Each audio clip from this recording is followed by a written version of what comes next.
नमस्कार, Thakur study point में आप सबका स्वागत है। मैं आज आप लोगों के बीच लेकर आ चुकी हूँ कुछ महत्वपूर्ण जीके प्रश्न जो कि अपकमिंग एग्जाम के पॉइंट ऑफ व्यू से काफी महत्वपूर्ण होने वाले हैं। इस वीडियो में हम हर एक क्वेश्चन को डिटेल से डिस्कस करेंगे जो कि आने वाले हर एग्जाम में आपको काफी हेल्पफुल रहने वाली है। वीडियो को शुरू करने से पहले अगर आप हमारे चैनल पर नए हैं तो चैनल को सब्सक्राइब करें, साथ ही बेल आइकन प्रेस करें और अगर आपको हमारी वीडियो पसंद आए तो वीडियो को लाइक एवं शेयर जरूर करें। चलिए वीडियो को शुरू करते हैं। सबसे पहला प्रश्न, वायुयान से पहली उड़ान भरने वाले व्यक्ति कौन थे? Who was the first person to fly by aeroplane? यहाँ पर दिया गया है राकेश शर्मा, प्लेटो, टॉनी जेनस और आर्विल राइट तथा विल्बर राइट। इसका सही उत्तर हो जाएगा ऑप्शन डी, आर्विल राइट तथा विल्बर राइट हवाई जहाज से उड़ने वाले पहले व्यक्ति थे। उन्हें दुनिया के पहले सफल मोटर संचालक हवाई जहाज का आविष्कार, निर्माण और उड़ान भरने का श्रेय दिया जाता है। यहाँ पर दिया गया है राकेश शर्मा। जो राकेश शर्मा है ये भारतीय अंतरिक्ष यात्री थे। नेक्स्ट दिया गया है प्लेटो। जो प्लेटो है ये एक यूनानी दार्शनिक थे और यहाँ पर ऑप्शन में दिया गया है टॉनी जेनस। टॉनी जेनस एक शुरुआती विमानन अग्रणी थे लेकिन वह हवाई जहाज उड़ने वाले पहले व्यक्ति नहीं थे, इसलिए सही उत्तर हो जाएगा आर्विल राइट तथा विल्बर राइट। आर्विल राइट ने 1903 में हवाई जहाज का आविष्कार किया था और राइट बंधु को दुनिया के पहले सफल हवाई जहाज का आविष्कार, निर्माण और उड़ान भरने का श्रेय दिया जाता है। उन्होंने एक 3 कक्षीय नियंत्रण प्रणाली बनाई थी जिसने एक हवाई जहाज के संतुलन को बनाए रखने और इसे ठीक नियंत्रित करने में मदद की थी। अगर आपसे पूछा जाता है कि 1903 में आर्विल राइट तथा विल्बर राइट के द्वारा बनाए गए सफल विमान का नाम क्या था? सफल विमान का नाम था right flyer.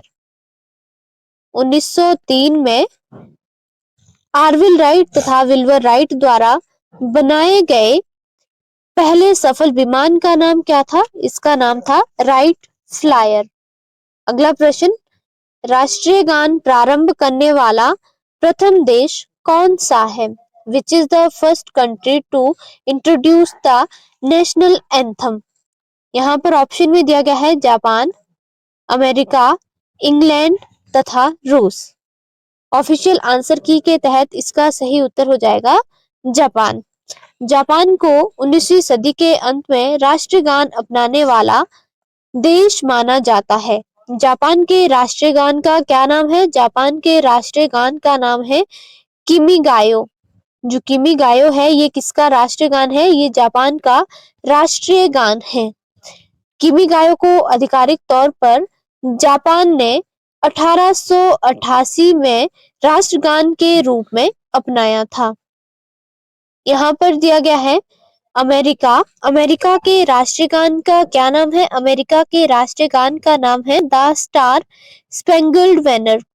The Star Spangled Banner 1814 में तय किया गया था लेकिन इसे आधिकारिक रूप से 1931 में स्वीकार किया गया था। यहाँ पर दिया गया है इंग्लैंड। इंग्लैंड के राष्ट्रगान का क्या नाम है? इंग्लैंड के राष्ट्रगान का नाम है गॉड सेव द किंग। इसे 1825 में राष्ट्रगान के रूप में वर्णित किया गया था। हालांकि यह पहले से ही एक देशभक्ति गीत के रूप में लोकप्रिय था और 18वीं शताब्दी के मध्य से शाही समारोह में इसे उपयोग किया जाता था। यहाँ पर दिया गया है रूस। रूस के राष्ट्रगान का नाम है गाइम टू द पैट्रियट।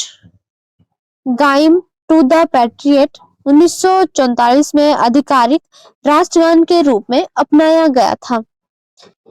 अगला प्रश्न, प्रथम विश्व कप फुटबॉल विजेता वाला देश कौन सा है? Which country won the first World Cup football? यहाँ पर दिया गया है उरुग्वे, अर्जेंटीना, फ्रांस और भारत।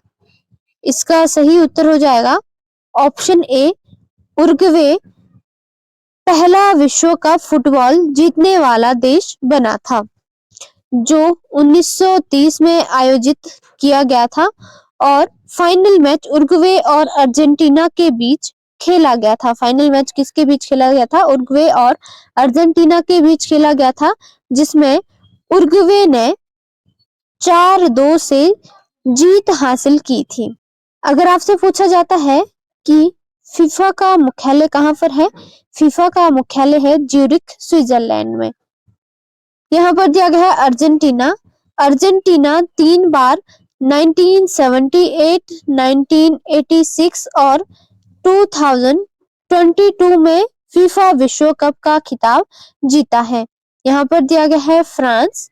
जो फ्रांस है, फ्रांस ने अब तक 2 बार फीफा विश्व कप का खिताब जीता है। कब? 1998 और 2018 में।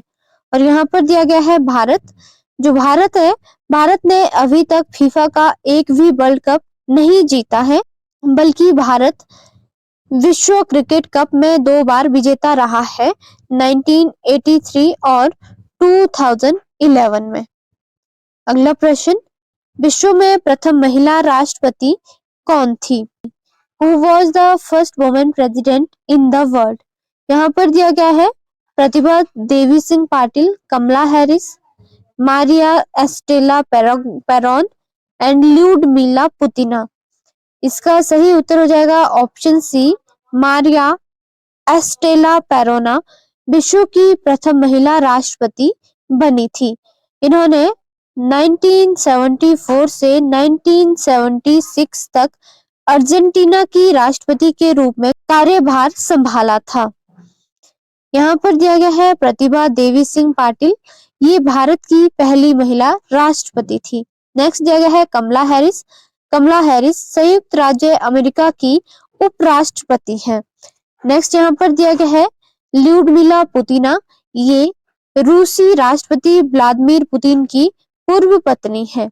अगला प्रश्न, विश्व में सबसे बड़ा डेल्टा कौन सा है? Which is the first largest delta in the world? यहाँ पर दिया गया है नील डेल्टा, राइन डेल्टा, सिंधु डेल्टा और सुंदरवन डेल्टा। इसका सही उत्तर हो जाएगा ऑप्शन डी, सुंदरवन डेल्टा विश्व का सबसे बड़ा डेल्टा है। जो सुंदरवन डेल्टा है, ये बंगाल की खाड़ी में गंगा, ब्रह्मपुत्र और मेघना नदियों के संगम से बनता है। यह भारत और बांग्लादेश में फैला हुआ है। यहाँ पर दिया गया है नील डेल्टा। नील डेल्टा भी एक महत्वपूर्ण डेल्टा है, लेकिन ये सबसे बड़ा नहीं है। जो नील डेल्टा है, ये मिस्र में स्थित है, जहां नील नदी भूमध्य सागर में मिलती है।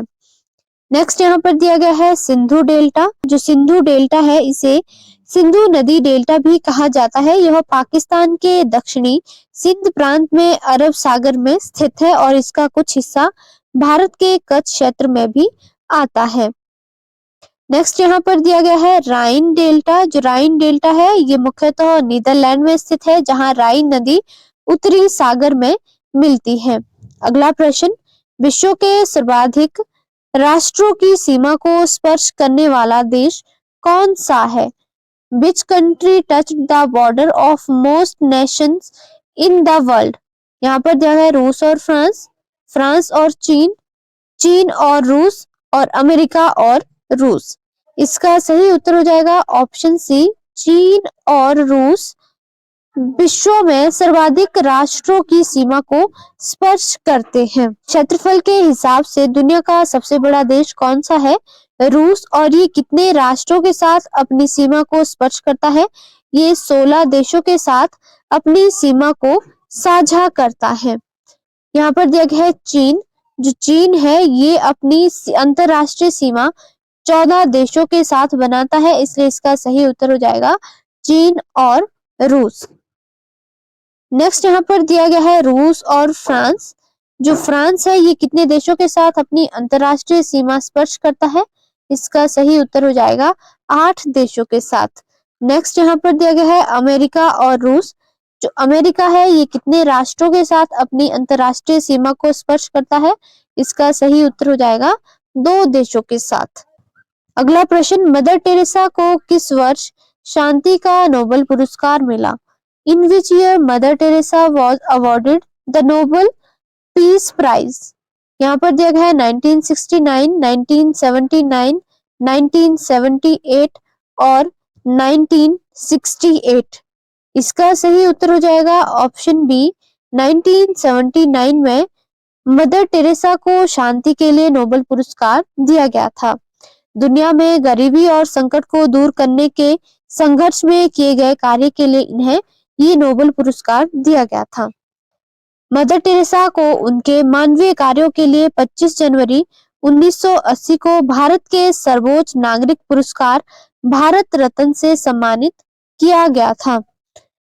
और पोप फ्रांसिस ने 2016 में मदर टेरेसा को कलकत्ता की संत उपाधि दी थी। अगर आपसे पूछा जाता है कि मदर टेरेसा को संत की उपाधि किसने दी थी, इसका सही उत्तर हो जाएगा पोप फ्रांसिस ने 2016 में मदर टेरेसा को संत की उपाधि दी थी। 1952 में उन्होंने निर्मल हृदय की स्थापना की और एक धर्मशाला जहां गंभीर रूप से बीमार व्यक्ति की गरिमा के साथ मृत्यु हो सकती है। यहाँ पर दिया गया है 1969 में शांति के लिए किसको नोबेल पुरस्कार दिया गया था? इसका सही उत्तर हो जाएगा ILO। जो ILO है यानी अंतरराष्ट्रीय श्रम संगठन है, इसे 1969 में शांति के लिए पुरस्कार दिया गया था।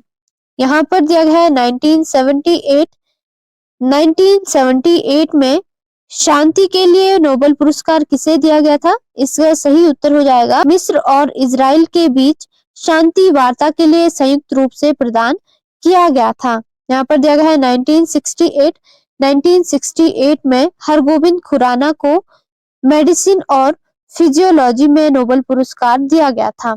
अगला प्रश्न, संसद के 3 दशक नामक पुस्तक के लेखक कौन है? Who was the author of the book titled 3 Decades of Parliament? यहाँ पर दिया गया है श्री दिनेश सिंह, श्री देवसेन, श्री दिनेश कुमार और श्री अटल बिहारी वाजपेयी। इसका सही उत्तर हो जाएगा ऑप्शन डी श्री अटल बिहारी वाजपेयी। यह भारतीय संसद में उनके लंबे करियर के अनुभव और अंतर्दृष्टि का वर्णन करती है। अटल बिहारी वाजपेयी की कुछ महत्वपूर्ण पुस्तकें हैं जैसे रग रग हिंदू मेरा परिचय, रग रग हिंदू मेरा परिचय, मृत्यु और हत्या, अमर बलिदान, कैदी कबीराई की कुंडलियां और संसद में 3 दशक, अमर आग है। इसमें से सबसे महत्वपूर्ण पुस्तक है संसद में 3 दशक, रग रग हिंदू मेरा परिचय और मृत्यु और हत्या, अमर आग है। नेक्स्ट यहाँ पर ऑप्शन में दिया गया है देवसेन। देवसेन की प्रसिद्ध पुस्तक का क्या नाम है? देवसेन की प्रसिद्ध पुस्तक का नाम है श्रावकाचार। जो श्रावकाचार है यह जैन धर्म के श्रावकों के लिए एक मार्गदर्शिका है जो कि डॉक्टर नागेंद्र ने हिंदी की पहली रचना मानी है। और इनकी और कौन कौन सी रचना है जैसे नए चक्र, दर्शन सार, भाव संग्रह, आराधना सार, तत्वसार, स्वायधमः दोहा है। अगला प्रश्न, कंप्यूटर साक्षरता दिवस कब मनाया जाता है? When is the Computer Literacy Day celebrated? यहाँ पर दिया गया 2 दिसंबर 1999, 2 दिसंबर 2000, 2 दिसंबर 2001, 2 दिसंबर 2002।